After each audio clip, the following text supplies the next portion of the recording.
Olá, bem-vindos a esta nossa conversa. Hoje a gente vai explorar juntos algumas ideias assim bem provocadoras de C.S. Lewis. Oi, vamos lá. Elas vêm de uma coletânea de discursos e sermões chamada Peso de Glória. A gente está usando uns trechos da edição brasileira, sabe? São palestras que o Lewis deu principalmente para universitários. Numa época tensa, né? Durante e logo depois da Segunda Guerra. Exatamente. E o nosso objetivo aqui é tentar desempacotar alguns pensamentos dele que são bem desafiadores. Sim. A gente vai passar por temas como o desejo humano e por que ele talvez seja o contrário do que a gente pensa. Interessante. A natureza da glória celestial, que é surpreendente no jeito que ele coloca. A conexão entre o espiritual e o mundo natural. A famosa transposição. Isso. E também o que realmente significa pertencer à igreja e a visão cristã sobre o fim dos tempos. É bastante coisa. Bastante, mas tudo muito conectado, você vai ver. E para começar, já tem uma ideia que soa meio estranha, né? Lewis sugere que o problema não é que nossos desejos são grandes demais. Ah, sim. Essa é clássica dele. Pelo contrário, ele diz que são pequenos demais. Parece um paradoxo, né? Totalmente. Como assim pequenos demais? A gente quer tanta coisa. Pois é. Então, vamos mergulhar nisso. No ensaio Peso de Glória, ele começa questionando uma virtude que hoje é muito valorizada, a tal da abnegação. Só abrir mão das coisas por abrir mão. Exato. Ele compara isso com o conceito cristão de amor. Lewis argumenta que essa abnegação, como um fim em si mesma, sabe, não bate muito com o Novo Testamento. Lá, a renúncia não é o objetivo final, é mais um meio para seguir Cristo. E, o que é curioso, as escrituras elas estão cheias de promessas de recompensa. Verdade. Praticar esse desejo é quase como, sei lá, repreender alguém com fome por pensar em comida. Faz sentido. Mas aí vem aquela pergunta, né? Se a fé busca recompensa, isso não deixa tudo meio interesseiro? Mercenário. Muita gente critica por aí. Assim, essa objeção é antiga. E Lewis antecipa isso de forma brilhante. Ele faz uma distinção chave. Existem tipos diferentes de recompensa. Como assim? Pensa no casamento. Casar só pela grana, mercenário, óbvio. Claro. Mas desejar o casamento por amor, incluindo alegria, companhia, isso não é mercenário. A felicidade faz parte do bom casamento. Não é um pagamento por fora. Entendi. É intrínseco. Exato. Ou um soldado que luta pela vitória. A vitória é a consumação da luta, não um bônus. A recompensa celestial para o Lewis é assim. É a própria vida com Deus, a atividade espiritual na sua plenitude. Não é um prêmio separado. Ah, boa. Não é um pagamento pela atividade, mas a própria atividade no seu nível máximo. Perfeito. E ele ilustra isso com aquela analogia ótima do estudante de grego. Ah, lembro dessa. No começo, o garoto pode estudar só por obrigação, né? Pelas notas, para agradar os pais. Ele ainda não consegue desejar de verdade o prazer de ler Sófocles no original. Ele nem sabe o que é isso. Certo. Mas aí, conforme ele insiste, mesmo que por motivos não tão nobres no início, o prazer real da literatura começa a aparecer. Aquele desejo pela recompensa de dentro, sabe? Apreciar a poesia. Ele nasce do processo. Então, o desejo pelo céu seria parecido. Assim também, o desejo pelo céu, pela união com Deus, ele cresce conforme a gente vive a vida cristã e aquela preocupação inicial de tô sendo mercenário, vai sumindo. A própria capacidade de desejar a recompensa certa já é uma graça, entende? Entendi. É um desejo que precisa ser educado, despertado talvez. Isso é forte. E Lewis liga isso a algo que ele sentia muito, né? Aquele anseio, uma saudade, quase sem nome. Exatamente, uma saudade de uma pátria distante, como ele coloca. Ele via ecos disso na beleza da natureza, numa música e em algumas lembranças. Coisas que tocam a gente profundamente. Sim, mas aí vem o alerta dele. Essas coisas são só pistas, sabe? Aromas, ecos do verdadeiro alvo do nosso desejo. O perigo é confundir o sinal com a realidade. Tipo, a seta com o destino. Isso. Acabar adorando a beleza em si, a música, a nostalgia, em vez daquele para quem tudo isso aponta. Isso seria idolatria. E ele usa essa ideia do desejo profundo para desafiar aquelas visões que prometem um paraíso aqui na Terra mesmo. Ah, as utopias. Como assim?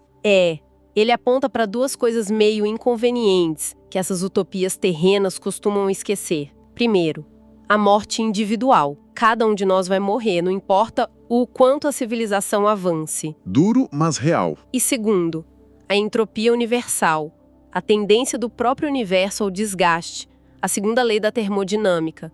Então ele diz, a fome de uma pessoa não garante que ela vai comer, mas prova que a gente pertence a uma espécie que come e que existe comida no mundo. Certo. Da mesma forma, esse nosso desejo que nada na Terra satisfaz completamente, para Lewis, isso é um sinal forte de que fomos feitos para outro lugar, que o paraíso é real. Faz sentido essa lógica.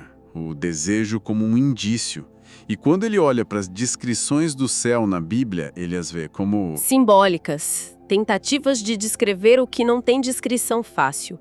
Ele até lista umas 5 promessas centrais, né? Estar com Cristo, ser como ele, receber glória, ser acolhido num banquete, alimentado e ter um papel ativo, tipo governar cidades. Essa variedade de imagens para ele mostra que a realidade é rica demais para caber numa metáfora só. E dentro dessas promessas, a tal da glória vira um ponto central. E aqui ele faz uma confissão interessante, né?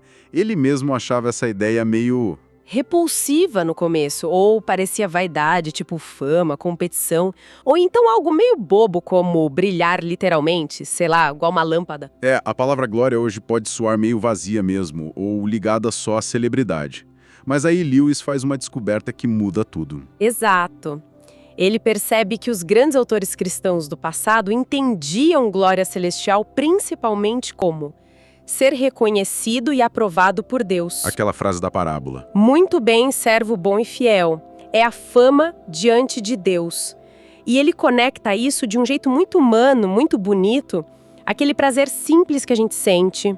Desde criança, até os bichos sentem. Qual o prazer? O de receber um elogio sincero de alguém que a gente ama e admira muito. Aquela alegria pura de agradar. Aquele para quem fomos feitos. Ah, entendi. Então não é sobre ser famoso pros outros, tipo, na Terra. É sobre a aprovação do Criador. Precisamente. E ele argumenta que a humildade de verdade não precisa de falsa modéstia. Se Deus se agrada da obra que somos nós, redimidos à obra, pode se alegrar nisso. O que importa infinitamente mais não é o que nós pensamos sobre Deus, mas o que ele pensa sobre nós. Ser glorificado é isso. É aguentar o olhar divino, receber o joinha dele, ser finalmente acolhido. É um peso de glória, algo real, substancial. Nossa. E isso amarra perfeito com aquele anseio inicial que a gente falou. Totalmente. Aquele desejo de pertencer, de ser notado por Deus no bom sentido, de não ser um estranho no universo, de finalmente entrar, em vez de ficar só batendo na porta. Ser conhecido por Deus, como Paulo fala, né? Em contraste com aquele terrível nunca vos conheci. Essa aceitação é a glória. Uau. E ainda tem o outro lado da glória. O brilho, o esplendor, brilhar como o sol. Lewis acha que isso tem a ver com um desejo ainda mais fundo. Qual seria? Não só ver a beleza, mas de alguma forma fazer parte dela, ser unido a ela, internalizar. É um tema que aparece muito em mitos, em poesias, a esperança de que um dia a gente não só admire a criação, mas seja revestido de uma beleza, de uma luz que hoje a gente nem imagina. Essa ideia da glória como aprovação e como integração é muito poderosa. Agora, essa interação toda entre o espiritual e o que a gente vive no mundo natural, Lewis aprofunda isso num outro ensaio, né? O Transposição. Isso mesmo. E ele começa com um fenômeno bem específico, às vezes polêmico, a glossolalia, o falar em línguas. Certo. Ele nota como isso já intrigava a igreja lá no começo. O próprio Paulo parecia tentar equilibrar a coisa, né? Valorizava o dom, mas orientava para usos que edificassem mais a comunidade. E a questão que Lewis levanta é: como é que algo que pode parecer, sei lá, um fenômeno psicológico emocional forte, tipo histeria, êxtase, pode, em outros casos, ser algo espiritual genuíno? E essa pergunta específica vira um trampolim para algo bem maior, né? Exatamente, ele amplia, porque o céu é descrito com imagem terrena. Coroa, trono, por que a linguagem da devoção usa termos do amor humano? Por que rituais sagrados usam coisas básicas como comer, beber, lavar? Os céticos usam isso para dizer que o espiritual é só... Só uma versão chique do natural. Amor é só química, justiça é só vingança disfarçada. Lewis quer mostrar que essa relação entre níveis diferentes de realidade é mais complexa e que acontece em outras áreas da nossa vida. E ele usa aquele exemplo muito curioso, né? Do diário do Samuel Pepys. Sim, um inglês lá do século XVII. Pepys escreveu que, ouvindo uma certa música de sopro, ele sentiu uma reação física forte que ele chamou de náuseas mesmo. Náuseas. Com música. Pois é. E ele notou que essa sensação era idêntica à que ele sentiu quando se apaixonou pela esposa. E parecida também com um enjoo comum. Ou seja, a mesma sensação física ligada a experiências totalmente diferentes. Prazer estético, paixão, mal-estar físico. Nossa. E Lewis conta algo parecido dele mesmo, né? Sim, ele diz que uma sensação tipo um sopro ou espasmo no diafragma podia vir tanto num momento de alegria profunda com a arte, quanto num de angústia súbita. Olhando só para a sensação física por dentro, não dá para saber a origem. É a mesma coisa. Uma é parte da alegria, outra do sofrimento. E aí é que entra a tal da transposição. A ideia-chave é essa, um sistema mais rico, mais complexo, tipo nossas emoções, ou a realidade espiritual, precisa se expressar usando um meio mais pobre, mais simples, tipo nossas sensações físicas ou o mundo natural. Uhum. Como tem muito mais nuances de emoção do que tipos de sensação física, a mesma sensação acaba tendo que servir para expressar emoções diferentes, às vezes até opostas. Ele usa umas analogias para explicar isso, né? Várias. Traduzir de uma língua rica para uma pobre. Você tem que usar a mesma palavra com vários sentidos. Desenhar algo 3D em papel 2D, com perspectiva. Um ângulo agudo no desenho pode ser um ângulo reto na caixa real, ou um ângulo agudo mesmo, num telhado. Certo, entendi. Ou transcrever música de orquestra para o piano. A mesma nota no teclado representa instrumentos diferentes em momentos diferentes. O meio mais simples, a sensação, a palavra pobre, o desenho 2D, o piano, ele transporta a riqueza do nível de cima. E quais as implicações disso? O que isso muda? Duas coisas principais. Primeiro, você só entende de verdade o nível de baixo se conhecer o de cima. Quem só conhece piano não pega toda a intenção da transcrição da orquestra. Uma criatura 2D não entenderia a perspectiva. Ah, claro. Por isso, aquela crítica que reduz tudo ao nível inferior, amor é só química, religião é só psicologia, ela é até compreensível para quem só vê o nível de baixo, mas é limitada, não pega o quadro todo. E a segunda implicação? É uma nuance importante. A relação nem sempre é só simbólica, tipo a palavra azul pro azul. Às vezes ela é sacramental. A realidade de cima está, de algum jeito, presente e ativa na de baixo. Como assim? O real está ali agindo na tinta. Da mesma forma, a sensação física não só acompanha a emoção, ela pode ser absorvida pela emoção, virar parte da experiência emocional. A alegria ou a angústia descem e meio que habitam aquela sensação física. Entendi. A sensação não é só um código. Ela pode ser o veículo onde a emoção se manifesta no corpo. Então, voltando lá para a glossolalia ou para a linguagem mística. Os elementos naturais, a fala, a emoção, são usados sim, mas podem estar sendo transpostos, carregando um significado espiritual que vem de cima. E uma análise só psicológica pegaria só a parte de baixo disso. Não pegaria o espírito agindo ali. Fascinante. E Lewis até sugere que essa ideia de transposição pode iluminar outros mistérios, né? Tipo, mente-corpo. Sim, a relação mente-corpo, a própria encarnação ele vê não como o Deus diminuído a homem, mas a humanidade elevada em Cristo e até a ressurreição. Nossas experiências atuais sendo transpostas para uma dimensão de glória que a gente nem sonha.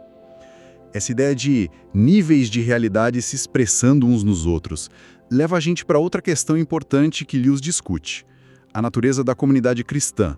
Lá no ensaio, muitos membros num só corpo. Ah, sim, esse é ótimo. Ele desafia aquela noção muito comum, né, de que religião é assunto só individual, o que o homem faz com sua solidão.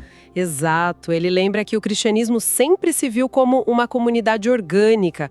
Somos membros uns dos outros. E ele acha irônico que essa ideia de religião privada surja justo numa época de tanto coletivismo em outras áreas, política, trabalho. Ele viu um perigo nisso. 2, na verdade. Ou o mundo moderno esmaga a privacidade de vez e aí a religião privada fica impossível, ou os cristãos acabam importando aquele modelo de massa do mundo para dentro da igreja sem perceber. E como ele diferencia a comunidade cristã dessa massa ou coletividade? Ele faz uma distinção radical entre coletividade e corpo. Uma coletividade moderna pensa num partido, num exército, numa multidão, tende a tratar as pessoas como unidades iguais, intercambiáveis. Números. Isso. Mas quando Paulo fala da igreja como corpo e de nós como membros, usando a palavra grega mele, ele está pensando em órgãos, mão, olho, ouvido, partes diferentes, com funções diferentes, mas que dependem umas das outras.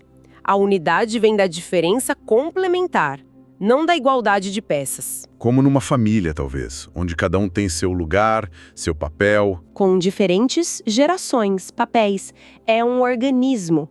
A igreja, para Lewis, é assim, um corpo vivo, com Cristo como cabeça, que é radicalmente diferente dos membros, e uma diversidade enorme de dons e funções entre os membros.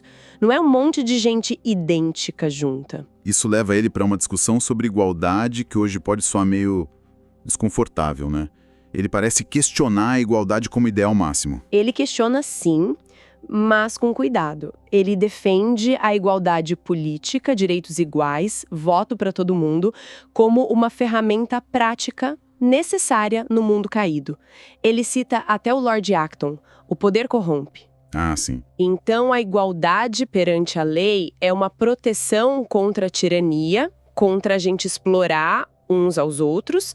São tipo roupas que a gente veste para viver em sociedade no mundo que não é perfeito.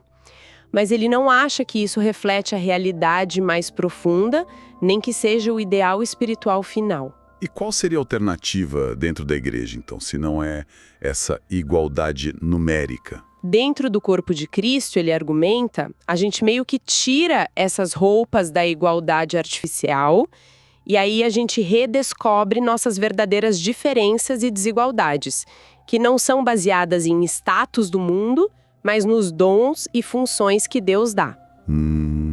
A autoridade espiritual, a submissão mútua, feitas com humildade e amor. Ele vê isso como parte da saúde do organismo. E ele ressalta, nosso valor não vem de nós mesmos. Separados de Deus, a gente seria zero. O valor vem do amor de Deus por nós e da nossa união com Cristo. Deus não nos ama porque somos valiosos. Somos valiosos porque Ele nos ama. Que inversão de perspectiva. Então, a nossa verdadeira identidade, a nossa personalidade eterna, não é algo que a gente afirma a partir do nosso eu individualista, mas algo que a gente recebe ao encontrar nosso lugar certo nesse corpo. Essa é a ideia central. Somos como blocos de mármore esperando o escultor dar a forma para a qual a gente foi feito dentro do templo dele. E isso exige renunciar ao eu autocentrado, passar por uma transformação, nascer de novo para essa realidade comunitária e orgânica. Entendi. Essa visão da igreja como organismo vivo, diferente das coletividades do mundo, nos prepara bem para o último ponto que a gente vai abordar rapidinho, a visão de Lewis sobre a segunda vinda de Cristo. A bendita esperança, como ele chamava. Numa época bem sombria, ele reafirmava isso com força. Sim, ele sabia que pensar no fim do mundo pode dar medo ou gerar uma empolgação meio insustentável. Mas o ponto principal para ele não era viver em ansiedade ou euforia constante. Era lembrar e levar em conta essa realidade final. Como uma pessoa mais velha que planeja a vida sabendo que ela tem um fim. Exato. O cristão deveria viver com essa consciência. A história humana, como a gente conhece, vai ter um fim e uma transformação. E qual a diferença-chave entre a visão científica do fim e a cristã, para ele? A ciência da época, e ainda hoje, em boa parte, previa um fim lento, por causas naturais. Resfriamento do Sol, expansão do universo, algo assim. Uhum. A esperança cristã, por outro lado, é de uma intervenção divina, uma vinda do exterior, um evento súbito que pode acontecer a qualquer momento e que não vai ser só um fim, mas um novo começo, novos céus e nova terra. E a implicação prática disso tudo na nossa vida hoje? É direta. Se a história humana e o próprio universo são temporários, então tudo que a gente constrói aqui, impérios, culturas, projetos, ideologias, é provisório, passageiro. Certo. A única entidade que nessa visão cristã vai atravessar esse fim e continuar na eternidade é a Igreja, entendida como corpo de Cristo. A imortalidade é prometida para os indivíduos unidos a Cristo, não para as estruturas do mundo. É participar da vitória dele sobre a morte. Isso muda radicalmente o peso que a gente dá para as coisas deste mundo. Uau! Realmente, que jornada por essas ideias do Luiz. A gente cobriu desde como nossos desejos podem ser um sinal do céu. Ecos da pátria distante. Isso. Até como o espiritual se mistura com o natural na transposição. A diferença crucial entre ser parte de uma massa e ser membro de um corpo vivo. Que é fundamental. E como a esperança da vida de Cristo redimensiona todo o resto. É impressionante como ele costura esses temas, né? O fio condutor parece ser sempre esse convite para olhar além do óbvio, da superfície, do que é só natural ou só temporal. Ele usa lógica, usa analogias incríveis, imaginação, a tradição cristã, para puxar a gente para enxergar uma realidade maior. Uma realidade centrada em Cristo e na vida dentro desse corpo. Exatamente. Ele desafia a gente a reler nossa própria vida, nossos desejos, nossas sensações, nossos relacionamentos com outros olhos.